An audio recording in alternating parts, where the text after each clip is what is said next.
and Hughes, Temecula, March 6, 1999, Tape 2. Screaming and yelling at each other and threatening each other and controlling each other and acting like animals most of the time. This is a true outpicturing that has taken place on earth. But it is understood with compassion. There is no judgment here. Have compassion for some of your old scripts, but again is to let them go. And have compassion for those who are still playing out those scripts. Again, when I say compassion, not pity. Compassion is understanding. For it's for you to have compassion within yourself of what you are still releasing, even as those little loose ends are still being tied up. I mentioned loose ends to somebody the other day, and they absolutely roared with laughter. They said they felt like lassos, not loose ends. But what I'm simply saying to you is for you to have compassion with your own child. How can you have compassion for another until you have come into that heart of compassion for what you have, for the scripts that you have played, but not to flagellate yourself. We've been down there. We've been through the sackcloths, cloths and ashes. We've been down the monasteries, the nunneries, the lamaseries. We've worn all the old T-shirts, and have we had fun? Been there, done that, worn the T-shirts, and now we're letting them go. They're going to be called blank sheet T-shirts. Blank. Not I am a healer, or I am a channel, or I am a this, or I am a that. We're going to be I am that. I am itself. Again, even I am is a label. But what you understand what I am saying to you here. The metaphysical scripts were written deliberately to help you move out of what we call more fundamentalist concepts in the West. And they have helped you beautifully. But the greatest gift you can give to the ascended masters, to the celestial host and the archangelic host, is to take it. To walk through the door called I am. And when I say, all you are required to do is say to the beloved presence, take command, beloved. Take command of every particle of my being, my mind, my world, my feelings and my body, and still to continue doing your wonderful crocheting in the back there. I have a little brother who's doing some beautiful crocheting, but she's getting it on another level. She's probably presenting a beautiful gift for somebody outside of herself, and bless you, darling, for that. Bless you. All is well, continue crocheting. I've been thoroughly enjoying watching it. It's been fun. What I'm saying to you here now is that everybody's getting it on every level. Everything is perfection, dear heart. Even if I've seeded something for you, you may not be able to accept some of the things I've said to you at the moment. But again, I understand that, and I'm not here to persuade you to do anything. I'm here to honor you. I'm here to love you. I'm here to nurture you, and to say how blessed I am to be with you. And to say that as I look at you, I understand the peace that passeth all understanding. I understand it. I am at peace with who you are, because I know you are the beloved itself. And I'm here to have fun with you and to play with you, and at times to be a little dramatic with you, and at times to perhaps give you a few rockets here and there. I'm known as shake, rattle, and roll as well. I enjoy playing every role that the presence wants to use and how it wishes to use this manifestation here. I love you, my brothers. I ask that you call in the beloved presence to take command of every particle of your being. Don't you decide how you're going to do it. Yes, surrender and let the presence use you. Enjoy life, little one. You're about to become life itself. Not what we call the old script called death and fear, because that is death. Life, the eternal, is about to awaken in matter. It's doing it now. Welcome life. Welcome, beloved Christ, Buddha, Krishnic child that you are. Welcome, unity one, the unity of all that is. Welcome the Son of the Father here in this most beautiful, beautiful physical creation. We have waited for you for so long. Welcome through the eyes that are gazing, through those beautiful eyes, little one. Welcome through the heart that is now breathing as light through you. Welcome through the lips that look at you and talk to you and send kisses to you in love. Welcome, beloved. Welcome. Thank you. If there are any questions you would like to ask, the probability is that you are so breathtakingly in your mastery that you have run out of questions by now, in every sense of the word. May I share something with you that may assist you further? And perhaps this is why I'm here amongst you. Again, I ask that you listen to the word I am, not a physical vehicle. This is so important. In the journey that took place, in sharing this with you, because sometimes when we share, it's most important I let you know. I am not here to be a guru. I am not here to be a teacher. There is nothing for me to teach, for I know you are the beloved itself. For me to even think there is something to teach you would be supreme arrogance, and that would be the ego itself. I am is the true ego, for that is what the divine I am really means. Om Tat Sat. It's the true consciousness in all of you. But to share with you that 10 years ago, we may say, I was not even awake. I was what we call a body running across this planet, or walking around. In my, what we call out-picturing, in my family scenarios and everything like that. The whole lot. And then an event took place for me. I was on no conscious path, dear ones, none at all. Whether it was coming through a religious script or what we call a spiritual script. Now, when I say that, I'm not saying that in any form of dismissal, quite the contrary. It would appear that my soul agreed that it would come in a blank in such a way so that there would be no historical influence about God itself. And I understand that now. At the time when the awakening took place, it was a very profound awakening. And it was conveyed through a great consciousness being, or facet that engendered in manifestation in front of me. And this dear consciousness, or this beautiful soul facet, was known as Francis of Assisi. Beloved Francis, at the time, to say that I was less than amused is an understatement. Because prior to this taking place, he had, or this energy had spoken to me for 2 months, and I could hear the voice clearly inside and outside, and asking me during the middle of the night to write things down. Now, I am absolutely petrified by then, because I'm in a family scenario, I have a good position in my work scenario, and of course the last thing I want is any of my sanity to be questioned at all. I'm one of these people that if I'm going to be in charge of a breakdown, I want to be in charge of it all the way, if I'm going to have one. Really, it was a form of breakthrough, but I always say a breakdown is marvelous because it means it's a breakthrough. But what I'm saying here is that when it took place, I was shocked. And then it was indicated to me very clearly that I would be walking on this planet, that I was love here, and I had come to walk as love on this planet, and that I was a Christ. Now, that was a shock for me, because the first thing I said was, I am not into religion. And he said, it has nothing to do with religion, dear heart. I said, I'm nothing to do with spirituality. It has nothing to do with spirituality. He said, that is all doing, not being, dear one. You will understand as we go along what this is about and why we have presented this to you. I suppose you say the long and the short of it was that I was literally on a fast track. There was great protest from what we call my human ego, which said, you can't do this to me. And I was told, and I'm certain many of you will understand this, I was told, dear heart, it is a contract. You came in to fulfill this. You are now going to reach the full, this has been presented. We have overridden because we must get moving here. And I said, but hang on a minute, I don't remember any contract. And he said, you didn't read the fine print. What took place was a massive unlearning principle within a very short space of time. Yes, when he said, you will believe in your position. You will believe in your work scenario. We will be working 24 hours a day. It is going to be very intense. I said, no way, go and find somebody else. And I am known for having said by my beloved ex-partner, my husband, who's one of my best friends, I'm on a very conscious path now. He said, when you indicated to Francis, you told him to go forth and multiply. He said, I was shocked at the language that you used. He said, I didn't even know it was in your consciousness, darling. What happened was, I was literally, when I said there was no way I'm going to leave my job, I have a good position, and proceeded to really rip into this, and yet at the same time the consciousness of love was so phenomenal with this being. It was breathtaking.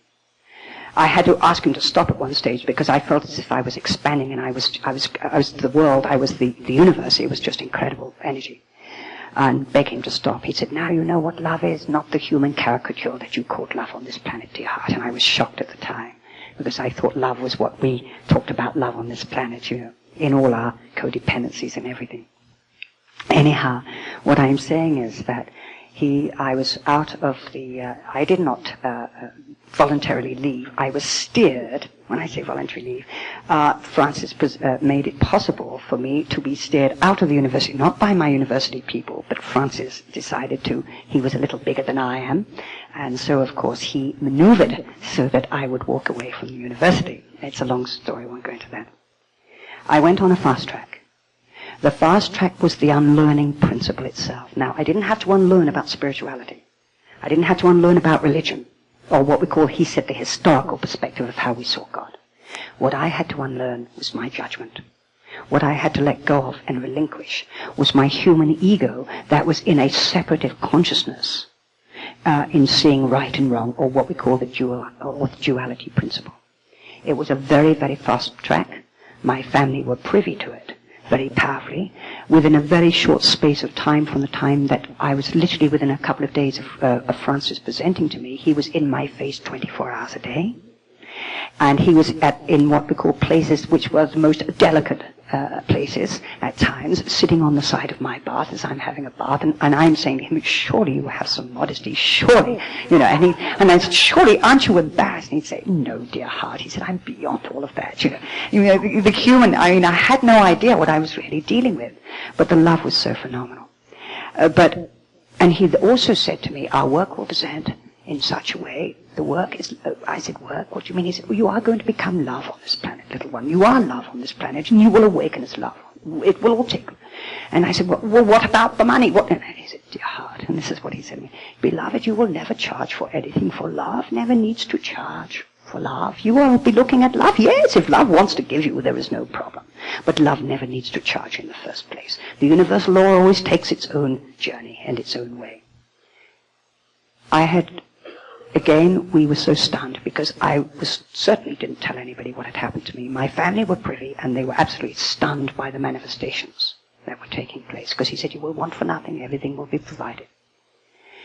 I ended up with Francis 24 hours a day, plus the fact the phone started to go berserk because people were being told in their meditations and in their dreams they were to phone a telephone number because Francis of Assisi was working there. Now that shook me. Because I can assure you that I did not know anybody on spiritual paths. Maybe a few colleagues that were into some form of religion, but we never discussed it or anything like that. So I was terribly shocked, because I certainly wasn't going to tell anybody what was happening to me, because I was afraid of being put in an institution or something. I just couldn't accept.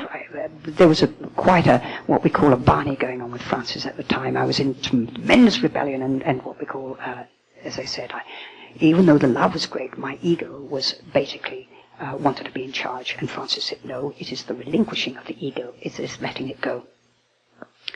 A year down the track, an event took, and we had people from all over, arriving all over the place, and my family were privy to it, and I have to say that I was extremely blessed to have a beautiful husband who, even though he said, I'm deaf, dumb, and blind, but he said, I know something so powerful is happening here, and I've seen what you are going through and the experiences and everything like that. Because he got all the answers he wanted, even though, he couldn't see Francis. He was having a ball asking me to ask Francis all the questions and everything like that. As the expression we use is that he cried because he wanted it, I cried because I didn't. So he's a sweet brother. He was much more open than I was, perhaps, in some respects, but for some reason or other, this had been apparently my agreement. But what took place was that a year down the track, we had people from all over coming, and when I said, Francis, well, how is this going to take place? He said, well, dear heart, it will take the form of counseling. And I thought, got him. I said, I don't happen to have a degree in counseling. He said, you don't need one, dear heart. Love never needs anything. And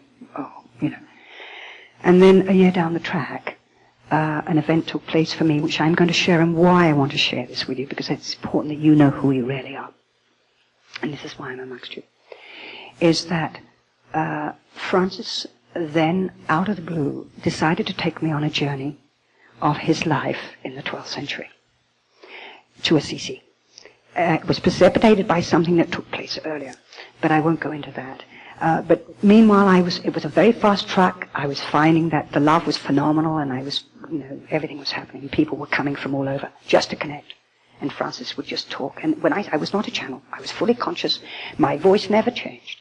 But what happened is they felt the energy that he had melded consciously with me to help me, to assist me, not to take my body. None of that. He was there with me all the time, but he did not have possession of my body. He was just helping me to open up to the great presence itself, I am, or these great brotherhoods of light, which many of you are now doing. He took me on a journey in his lifetime, and I was away for 3 days in linear historical time actually on this earthly planet. They had apparently dismantled my actual molecular structure so that my physical body had left as well. I went on a journey of transcendence with Francis. The journey was a journey of incredible, incredible love, but also incredible sorrow, incredible grief. I think I went, and I know I went through every gamut of emotion possible.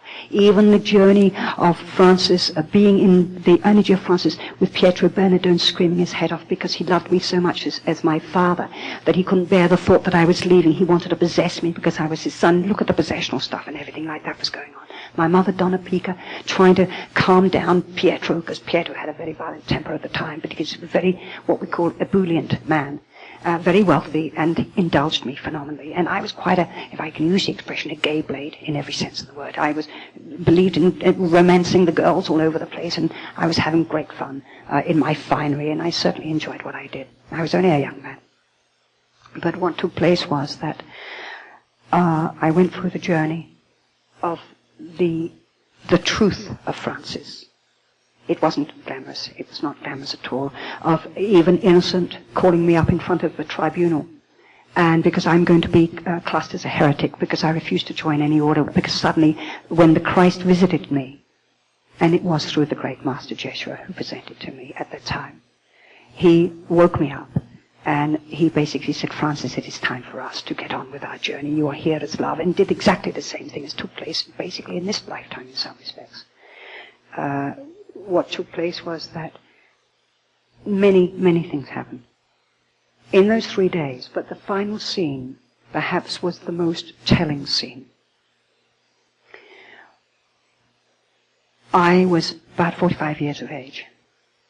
I was nearly blind, and I was very sick. My body was in, what we call a decay of tuberculosis, or what we call consumption. It was known as in those days. They didn't really, we always keep changing names in different civilizations, but that's fine. And I was leaving my body, and my brothers were crying around me. They had taken me and brought me back to where I wanted to be. And they were crying, and there was Matthew and Ginepro and Juniper and Leo and so many of them. So many. And they were crying around my body. And the next minute I was out of my body, and I was stunned. I'm out, and I'm standing, and I'm still very much alive. Very, very much alive. And I can't believe it, because they're crying over a dead body, and I'm standing there, and I know I'm fully alive. I'm fully alive. And standing at the side of me is Jeshua, and he's saying to me, Francis, they cannot hear you. They can't. And I said, oh my God. And I am distraught, because I'm still in my emotions very powerfully. I may have left my physical body, but my emotional body is well and truly still there. And I'm desperately, desperately trying to get their attention. And Jeshua says, they can't hear you, Francis. They cannot hear you. The next minute, I was back in the little trailer where it had started 3 days ago. Now, as part of my work, when people were not coming to connect with me, because we did no advertising, we did no nothing. It was all, because right from the beginning it said, we will bring them to find you. They will come looking for you. You have no need to go. They will come and look for you when they're ready. We will bring them to you. And it was all happening. I woke up in this little trailer where I would work. If I wasn't with the dear ones coming to connect with me or to connect with the energy, then I would be brought into this 24 hours a day. My marital life completely finished, by the way. It totally finished there and then. And that was something that my beloved husband, as a soul, came, as he says, he now knows, he came to support. It was very tough on him at the time. But he was there. Yes, he was pushing through his own query on lots of things, but he was very supportive and understood that the love was so great that he knew it was true and it was real. And so the marital life really completed there and then. So I was in this little trailer 24 hours a day if I wasn't with other people, and I was being taken and shown creations and shown incredible realms of consciousness and shown what it's like about evolutions, what goes on, what the soul is all about, what it's all about. I arrived back in this little trailer 3 days later, apparently. And there sitting in front of me was the great, I call the great master. And I use that expression because there have been many, the soul, many great beings have walked on this planet. Jesus, and the reason why I pay honor to this, an acknowledgement to this being, is because he was the first one to publicly show a resurrection. That's why. All the others had done it through mystical schools, and they're to be honored. But he actually was the first one to do an actual, not just publicly, but he actually did resurrect the body, where the others could only resurrect it through the mental planes. They couldn't do it through the physical levels because the time wasn't ready. Joshua ben Joseph did it physically as well, not just in a consciousness of resurrection called samadhi and what we call nirvana. He brought it into his consciousness in the physical and transcended that manifestation of the physical body to another level. There sitting opposite me was the beloved master. I recognized him immediately. And by then I knew something so incredible had happened to me. Something had gone. It was as though I was a little child. I was almost like an innocent. I looked at him and I felt tremendous joy. And yet I knew I was here. And yet I knew something had gone. I didn't know what it was. It had gone. It was like I'd been reborn. And I didn't understand. It was like I'd just been born and I was a child looking at the world for the first time. And I saw him. And when I looked at him, what was so magnificent? He was sitting just opposite me, not far, just where Brad is, between he and I, perhaps even less, a little table. And Francis had always sat in front of me, because Francis had always been there out picturing, as I say now, for me to learn more about the I am that I am, in some respects. I dove into the ocean of love. I swam through the eyes of love itself, through the Christ itself. It was the most incredible, to explain it is impossible, little one. But the love was so phenomenal. As I'm looking at you now, I'm diving into the eyes of love. I'm diving into the eyes of the Christ, you, little one, you. I dove through this form into the ocean of love itself and came back as the droplet up to the surface again, and the eyes were still there of love, still looking at me, still looking. And I said, I was in supplication, as I'm in supplication with you now, Master. And I said, Master, what must I do? What has happened? He said, beloved, accept. Accept the beloved that you truly are. I am is all there is.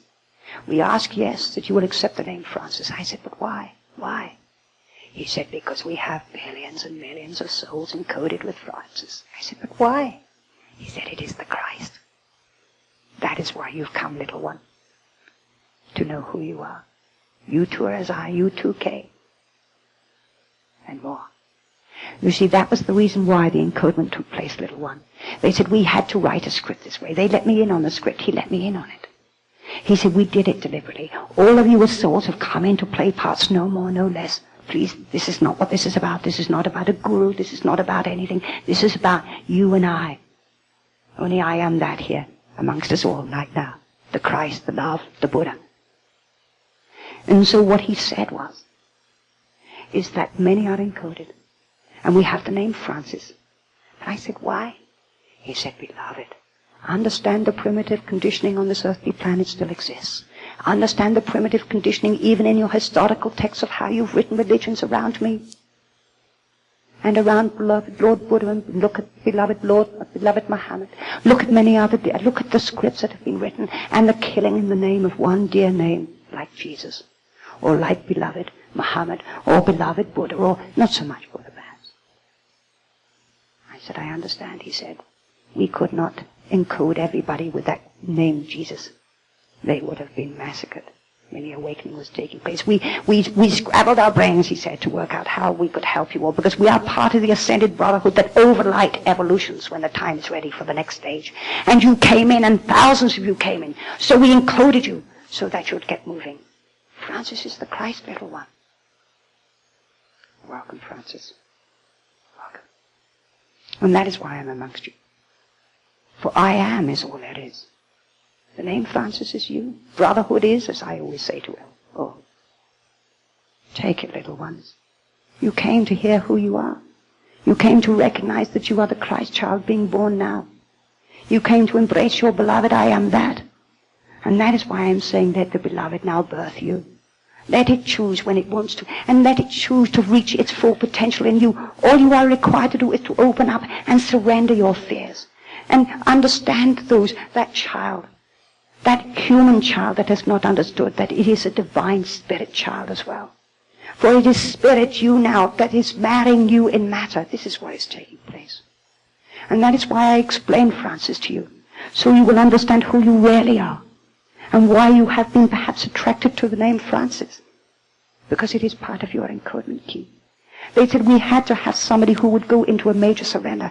What took place as a result of that, by the way, was a few months later, I was asked to walk away from everything. Not in denial, but I was asked to walk away from the world and its consciousness, to walk on it, to walk on this beloved planet and see the beauty that it really is and see everybody as the beloved, to surrender my family not in denial, but in honor of who they really are. As my ex-partner says, it was the greatest gift of love you ever gave that could have been given to us, for I then found out who I am. And this dear brother is conscious, and so is my son and all my family. I have only ever had what we call the gift of thanks, not that I have looked for it. But my family I left with love in my heart. I took nothing. When I was given 24 hours to walk out with a change of clothes and a passport, literally, I was curious about the passport, but that is fine. We still have some human conditioning here, so I have to come through some borders here. But what I am simply saying to you, it was for me to walk away in honor of humanity, to walk in honor of who they really are as the Christ itself, as the beautiful child of love itself, to be there for those dear ones when they were ready to look at who they are. I am not asking you to take the same journey as I. I am just asking you to surrender your fears. For you see, the gift that was given to me by beloved Lord Jesus, my two escorts, when I was asked to walk out of the door, to walk through a door called I Am, I was given 24 hours. My son was on across the other side of the world, and he was only just 18 years of age. And my husband was still totally devoted to everything that I was doing. But what I will say to you, when Lord Jesus and beloved Francis presented to me and said, beloved, you have 24 hours to walk out, not in denial of the world, but in love itself. I said, how can I explain it to my family? What can I say to them? And I was told, beloved, there is nothing for you to explain. Let the Father speak through you. Let the beloved I Am that speak through you. It is the Father that speaks through you. All is well. All is well. And this is my family said they only felt love even when I spoke to my son. And I'll share this with you. And it was a gift from my son. He had never fully understood what it was about for me. He was about 15, 16 years of age when I first got triggered and woken up. He was there seeing the mayhem and what we call the blood and the guts on the ground as I was arguing with Francis. It was quite funny. No, I can assure you this is a dramatic out-picturing. I'm having fun here. Francis was only ever loving. But the more, what we call, the more I was in resistance, the more gentle he became. So he's the irresistible object, as we will say. The immovable love itself. But my son, when I had to tell him, his father hadn't been informed, because it was 3 o'clock in the morning when I got given this, and I knew that my son, where he was, would receive my call. He would be just getting up, so I could make the contact. And I told him. And I said, darling, I have to go. I said, I am about to walk away. I have no idea what it's about, but all I know is that I am being called. My Father is calling me. I said, it's so powerful that I know I must, in love, do this. I said, I cannot separate my love with anybody anymore, even. He said, Mom, I know your I feel phenomenal emotion as you're saying this to me, Mom. He said, I know one part of you is saying to me that you can't be my mother anymore. He said, I know this is what it's about. And he said, it'll take me time to work it through. But he said, I don't know why I'm saying this. He said, I have no idea why I'm saying this to you, he said. But it's not about you, me, and Dad. It's about the brotherhood of humanity. Now get on with it, Francis. That's why you came here.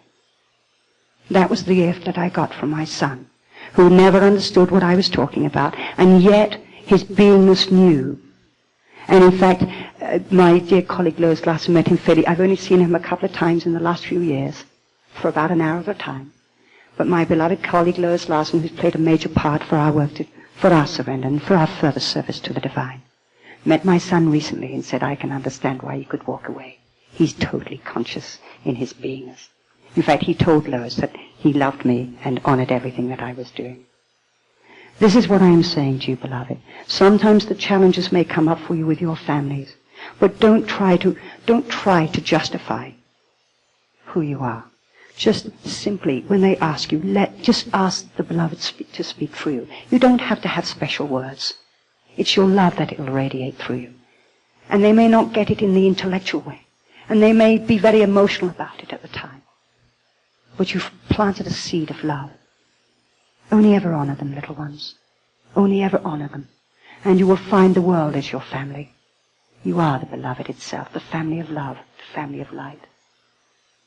I wanted to share this with you, for you to know that I am not a person that just arrived and said, here I am. It required to be in love. I was in love with all that was and is when it took place.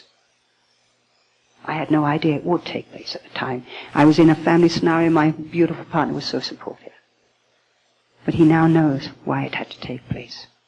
Because he said, I had lived through you, and yet had to find out who I was and who I am. He is one of my best friends. He always will be. Thank you, dear heart.